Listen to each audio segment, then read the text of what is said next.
So here's the thing that nobody really talks about in the crochet world.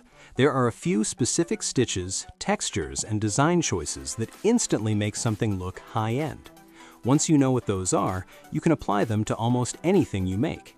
It doesn't matter if you've been crocheting for 2 years or 2 months. These projects are genuinely beginner-friendly. Let's start with what actually makes something look expensive, because understanding that changes how you approach every single project. The number one thing is yarn choice. Not expensive yarn, just the right yarn. A lot of people grab whatever acrylic is on sale, and that's totally fine for plenty of projects. But if you want that elevated, polished look, you want to reach for anything with a bit of drape or texture. Think cotton blends, bamboo, or even a chunky merino-style yarn. These materials catch light differently. They fall differently. They just look more intentional. The second thing is color. Neutral colors look expensive almost automatically. I know that sounds boring, but there's a reason why cream, sand, terracotta, and dusty sage are everywhere in high-end home decor and sashin. A simple project in a beautiful neutral can look like something you found at an upscale boutique. Add in a pop of one complementary color if you want, but keep it clean. Third thing is finishing.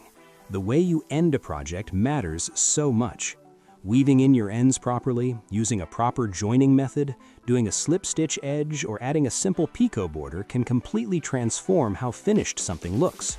This is where a lot of beginners leave money on the table, so to speak. The actual making part is great, but the finishing is what people see.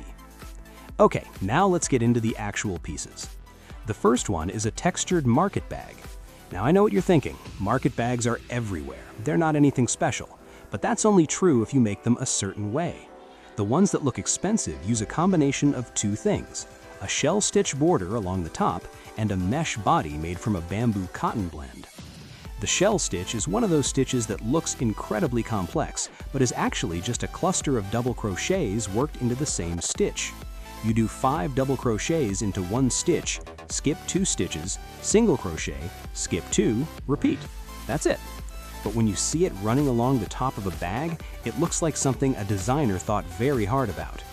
For the body, a simple open mesh using chain spaces gives it that airy, lightweight look that you see at every farmer's market and beach shop. If you use a cotton bamboo yarn in cream or a muted terracotta, this bag goes from looking like a craft project to looking like something you pulled off a shelf at an artisan market. It is genuinely that simple. The handles are where you can level it up even more. Instead of a chain handle, try a braided handle. You just make 3 long chains, braid them together, and attach. Takes maybe 10 extra minutes and looks so much more refined. The second project is a chunky ribbed headband. Okay, this one is so fast and so satisfying, and the finished result looks like it costs way more than it does. You're going to work in the back loop only for this one. That's it. That single technique creates this beautiful, thick ribbing that looks tailored and intentional.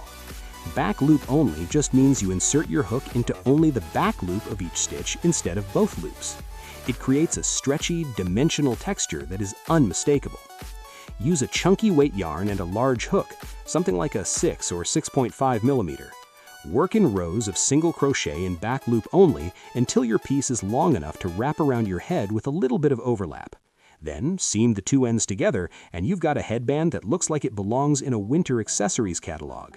It is genuinely that simple. The handles are where you can level it up even more. Instead of a chain handle, try a braided handle. You just make 3 long chains, braid them together, and attach. Takes maybe 10 extra minutes and looks so much more refined. The second project is a chunky ribbed headband. Okay, this one is so fast and so satisfying, and the finished result looks like it costs way more than it does. You're going to work in the back loop only for this one. That's it. That single technique creates this beautiful, thick ribbing that looks tailored and intentional.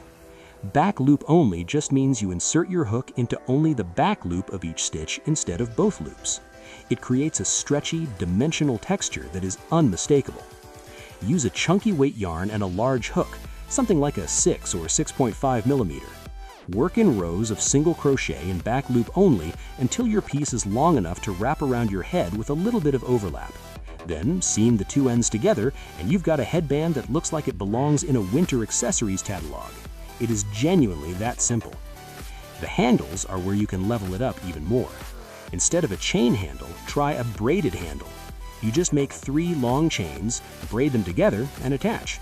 Takes maybe 10 extra minutes and looks so much more refined. The third piece is a simple draped cardigan. I want you to stay with me here because this sounds hard, but it genuinely isn't.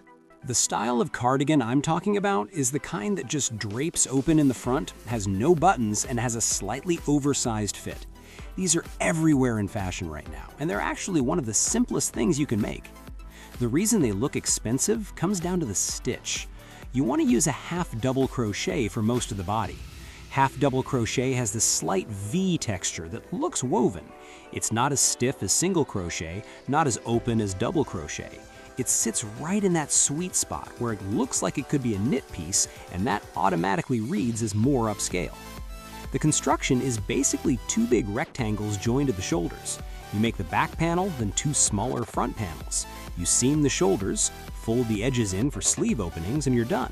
No complicated shaping, no counting armhole decreases, just rectangles. For sleeves, you can either leave it open and wear it as a vest-style drape, or you can add simple drop sleeves, which are just more rectangles sewn along the side edges. The drop sleeve silhouette is actually one of the trendiest shapes right now, so going simple isn't cutting corners, it's genuinely on trend.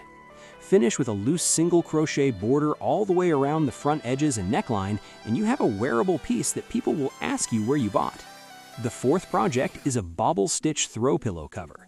This one is pure texture, and texture is what makes people stop and look.